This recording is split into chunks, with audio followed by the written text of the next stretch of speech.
The final battle of One Piece is supposed to be Luffy versus Imu, which means we should see Zoro and Sanji, the wings of the Pirate King, against two of the Gorosei. And the matchups should be fairly obvious, since Zoro should fight the Swordsman, Venusjuro, and Sanji should fight someone fitting his fighting style, say maybe a flying type like Mars, right? Well, what if, for the first time in the series, their pairings are swapped?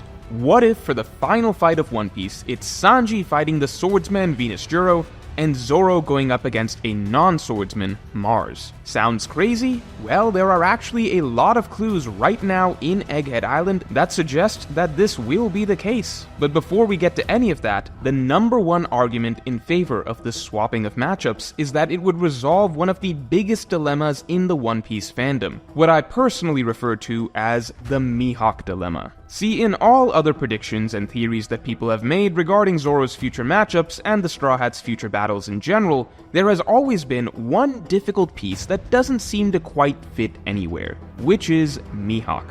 Where does Mihawk fall in the story? What if I told you that in this theory, that Zoro's final opponent will be Mars, not a swordsman?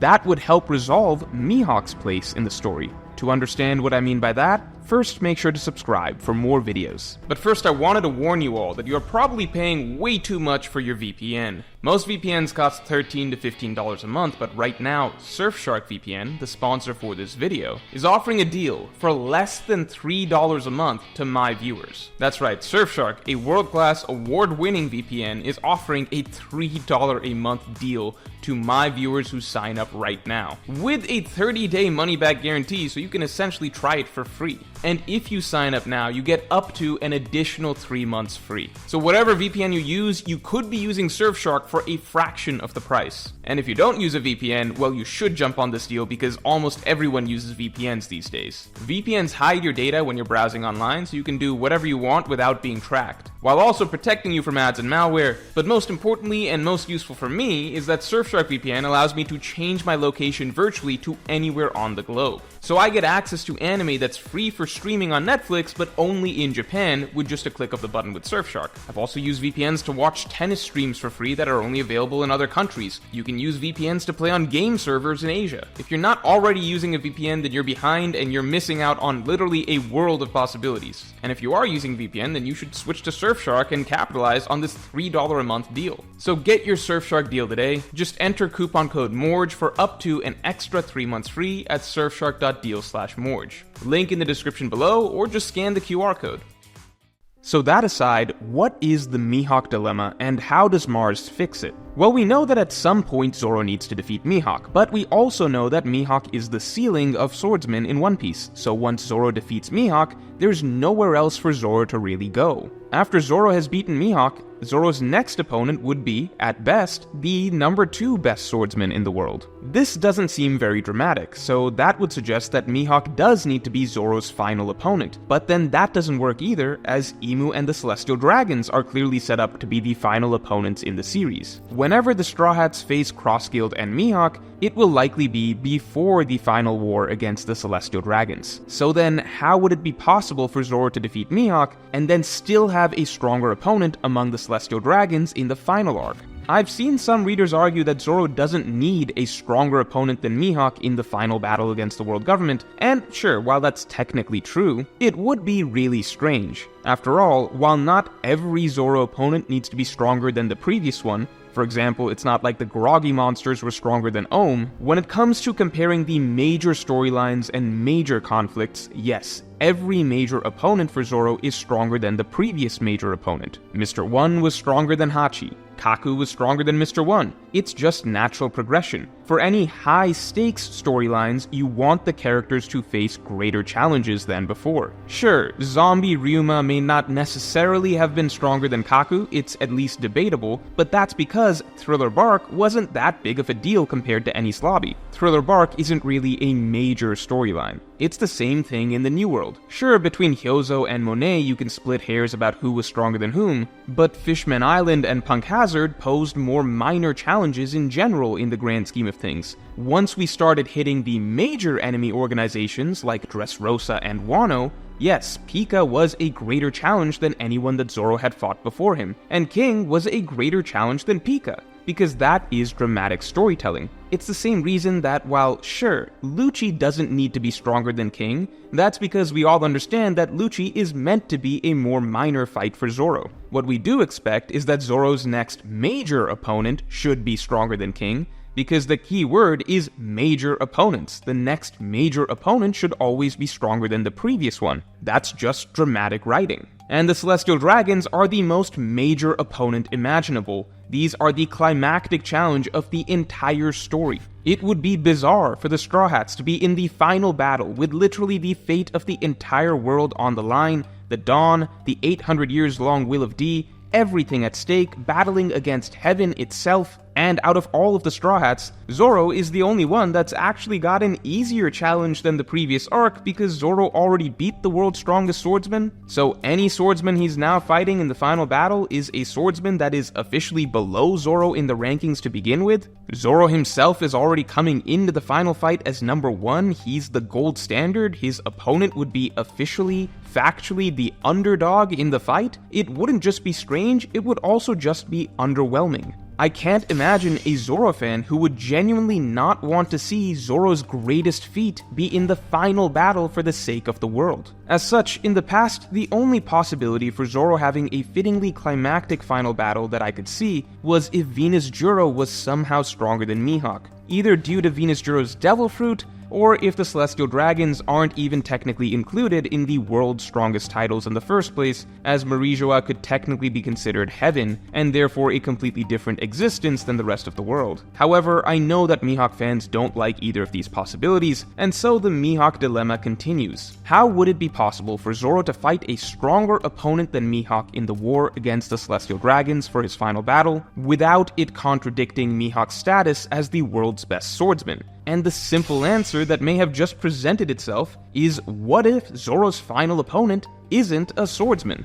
It's so easy. Mihawk can still be the strongest swordsman that Zoro ever fights, but Zoro's final opponent in the series can still be an even greater challenge than Mihawk if they aren't even a swordsman. This way, everyone's happy. Mihawk fans are happy that Mihawk is truly the final swordsmanship obstacle for Zoro. Zoro fans can be happy that his final battle will be fittingly dramatic, allowing him to go even beyond the challenge of world's strongest swordsman. And in fact, Sanji fans can be happy that Sanji may get to fight Venusjuro, an opponent that was seemingly being built and hyped up for Zoro. So seeing how this simple swap of Zoro's Gorosei opponent not being a swordsman can make Zoro's progression of challenges for the rest of the story make more sense, let's get into what we are actually seeing in Egghead that suggests that this may be the case, that Zoro may fight Mars in the end, and Sanji may fight Venusjuro. To begin with, Mars and Venusjuro being Zoro and Sanji's final opponents could make a lot of sense if we consider that the hierarchy of strength of the Gorosei may be tied to the proximity of their planets to Earth.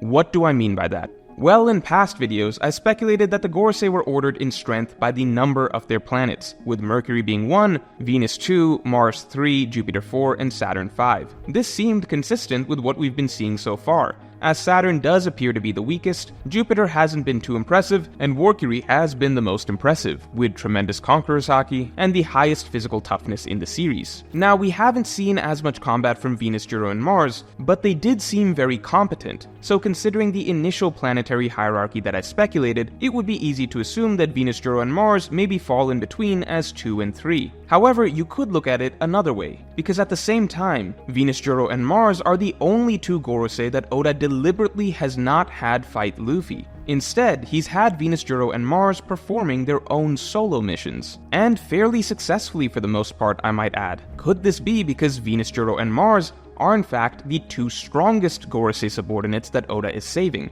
And as such, Oda isn't going to spoil things for Zoro and Sanji by having their future opponents fight Luffy early on. Kind of like how Oda is fine having someone like Mr. 3 or Mr. 5 fight Luffy as an early challenge for him, but not Mr. 1 or Mr. 2. After all, in general, Oda does not have the villain's strongest subordinates fight Luffy, Instead, he has maybe their third or fourth best subordinate fight Luffy early on, since giving Luffy the strongest subordinates right off the bat may ruin their hype down the line when they are Zoro and Sanji's opponents. The only exception in the entire story was Katakuri, and that's actually because Luffy never even ended up fighting the boss, Big Mom. Katakuri was in fact meant to be the final boss of Whole Cake himself. Zoro and Sanji never even fought any of the Big Mom pirates. So if we play with that idea that Mars and Venusjuro are supposed to be the two strongest, then it would make sense with the new way of thinking about the Gorosei's planetary hierarchy, as instead of just being a strict numerical ranking from order of closeness to the sun, what if the hierarchy is based on how far the planets are from the Earth? After all, Imu is meant to represent the Earth in many ways, as I elaborate on in this video. And so his two closest planets would be the strongest subordinates, Mars and Venus, and then the next two would be Mercury and Jupiter, and that kind of lines up with how number 3 and number 4 are who we are getting to see fight Luffy right now. Luffy's getting a good challenge, but not necessarily against the strongest Gorosei. And finally, number 5 is Saturn, who is the furthest planet from the Earth, who we can kind of tell is the weakest of the Gorosei. I think this lineup might make even more sense than the planet's distance from the sun, as Imu doesn't represent the sun, he represents the Earth. And if the order is like this, then Zoro and Sanji would get to fight the villain's two strongest subordinates, as they usually get to do in most arcs. It would be a fitting end for the two wings of the Pirate King. In the alternative previous order, with Mercury as the strongest, Zoro would have to fight Venusjuro, as Zoro will of course always fight a stronger opponent than Sanji. But with the new potential geocentric ranking, the matchups can go either way. Either Mars or Venusjuro could be Imu's strongest subordinate. And if Mars is the strongest, then Zoro would fight him, and Sanji would fight Venusjuro.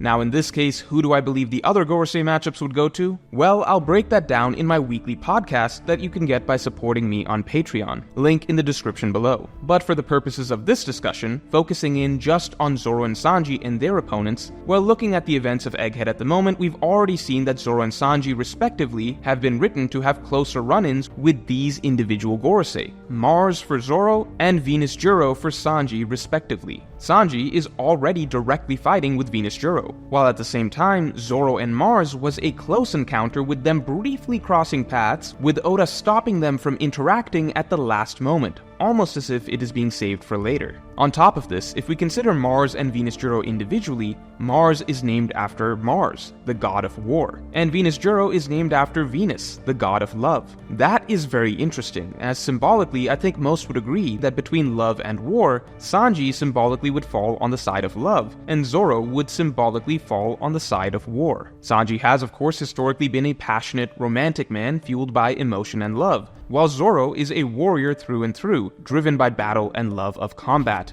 In terms of matchups, on paper, yes, Zoro fighting a swordsman makes sense, as that's what he's always done throughout the story, and Sanji fighting a flying opponent would make sense, as the air is Sanji's area of expertise. However, if we look a little closer, Sanji fighting Venusjuro would also be a phenomenal matchup for Sanji, as we have all desperately longed for Sanji to one day have a fight with a speedster. For years, fans have wanted Sanji to fight Kizaru precisely because we believed it would be a battle of extreme speed. And while that no longer seems to be on the cards, now we may have an amazing consolation prize for Sanji in the form of Venusjuro, as Venusjuro is also one of the fastest characters in the entire story. And on top of this, Venusjuro's moveset is all about ice and freezing, while Sanji is all about fire and heat. I think this makes for a perfect contrasting matchup for a final opponent for Sanji. And on the other hand for Mars, while we don't have as much information on his abilities, Mars has been clearly established to be an absolute powerhouse, breaking through Vegapunk's impenetrable barrier single-handedly, and most importantly, Mars is stated to have an absolutely unreal level of haki according to Jinbei, who himself has experienced the haki of multiple Yonko at this point. So Zoro's final opponent being an absolute haki monster would certainly be very fitting, considering the strength of Zoro's own haki. Not to mention, we did just get to see Zoro versus a remarkably similar flying opponent in King. So this type of matchup for Zoro is something that Oda has experimented with already. If anything, Mars is practically like an extremely upgraded version of King. And finally, Mars does seem to have the most clearly offensive ability out of any of the Gorosei so far, with his energy blasts. And Zoro's opponents do tend to be very offensively powerful characters relative to their respective groups, such as Mr. One,